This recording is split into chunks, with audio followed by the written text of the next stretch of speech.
नमस्कार दोस्तों, मैं डॉक्टर शैलजा पांडे और आज मैं बात करने आई हूँ कि उन महिलाओं के लिए जो भारत में कई महिलाएं हैं जो कि घरेलू हिंसा का शिकार होती हैं, जिनके हस्बैंड जो हैं ड्रिंक करते हैं, शराब पीते हैं, नशा करते हैं और घर आके उनको मारते पीटते प्रताड़ित करते हैं। और ऐसे कई केसेस हमारे सामने भी आते हैं। हम डॉक्टर्स जरूर हैं, मगर हमारा कभी कभी ऐसे महिलाओं से बहुत सामना होता है जो ऐसे प्रताड़नाओं से जूझ रही होती हैं।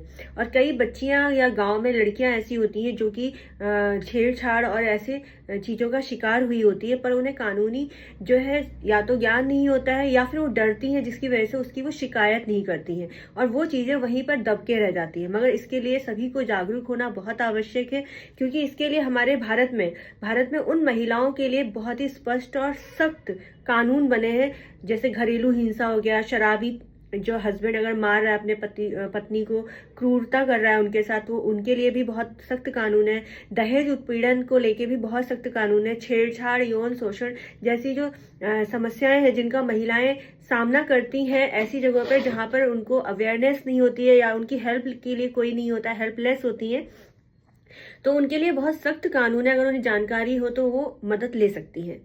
शोषण जैसी समस्याओं का सामना उनको करना पड़ता है। और कि मैंने कई बार ऐसे जैसे मैं स्कूलों में अगर कभी हेल्थ चेकअप के लिए गई तो मैंने कई बच्चों को या कई महिलाओं की ऐसी समस्याएं सुनी है जिनको सुनकर मुझे बड़ा अजीब लगता है और दुख भी पहुंचता है कि इनकी मदद होनी चाहिए और इनको करनी चाहिए। मगर वो महिलाएं जो मैंने देखा कि वो संकोच करती हैं, डरती हैं।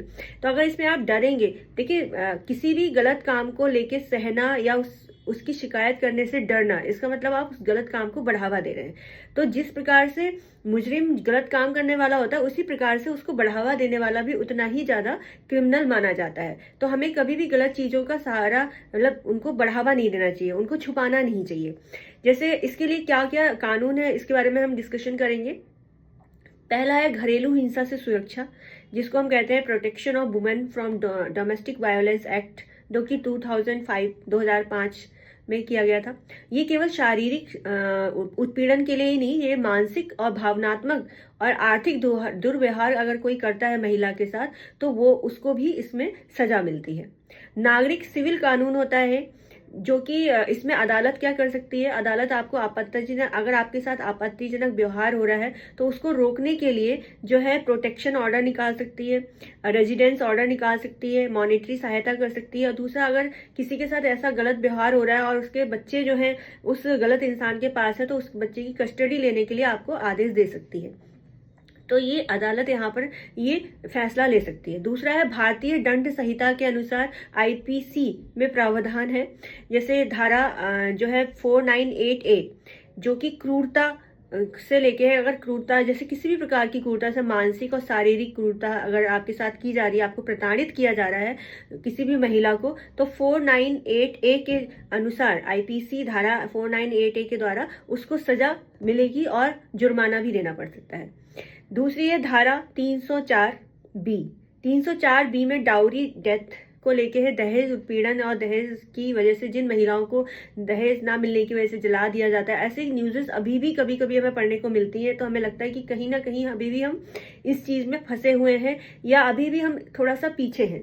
तो इसमें क्या है, 7 साल से लेकर आजीवन सजा होती है ऐसे लोगों को जो इस तरीके की घटनाओं को अंजाम देते हैं। दूसरा है धारा 354।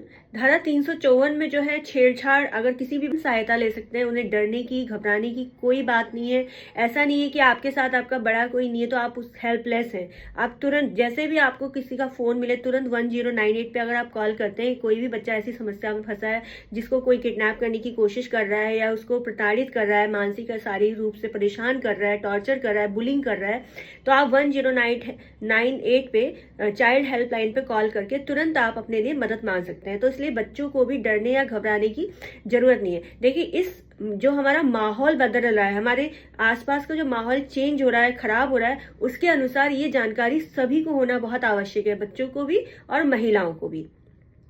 दूसरा है राष्ट्रीय महिला आयोग। राष्ट्रीय महिला आयोग का इस्तेमाल हम तब करते हैं जब बहुत ही गंभीर घरेलू हिंसा हो रही हो, पुलिस की मदद नहीं मिल पा रही है और कानूनी हस्तक्षेप करने की आवश्यकता पड़ती है, तब हम राष्ट्रीय महिला आयोग का इस्तेमाल करते हैं। इसके नंबर भी हैं 7827170170। एक नंबर ये है। दूसरा है 011 26944805। ये जो है राष्ट्रीय महिला आयोग के नंबर हैं, जिसका आप इस्तेमाल तब करते हैं जब आपके साथ बहुत ही गंभीर घरेलू हिंसा हो रही है, आपको किसी प्रकार की मदद नहीं मिल पा रही है, पुलिस की भी मदद नहीं मिल पा रही है, तो आप इस राष्ट्रीय महिला आयोग में शिकायत कर सकते हैं।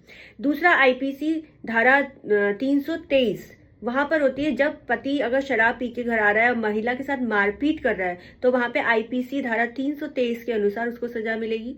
आईपीसी धारा 506, अगर आपका घर में कोई धमका रहा है, आपको धमकी भरे फोन अगर आ रहे हैं, अगर आपको धमकी दे रहे हैं, तो ये भी घरेलू हिंसा में ही इंक्लूड होता है और घरेलू हिंसा एक्ट लगता है इस पे।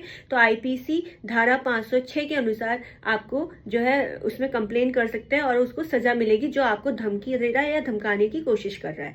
तो इस तरीके से जो है आप अपने प्रोटेक्शन के लिए आवाज उठा सकते हैं, क्योंकि देखिए आजकल जो गलत माहौल है, लड़कियों के साथ गलत चीजें हो रही हैं, या फिर हम उस माहौल में कई लड़कियां, कई महिलाएं इससे प्रताड़ित भी हो रही हैं।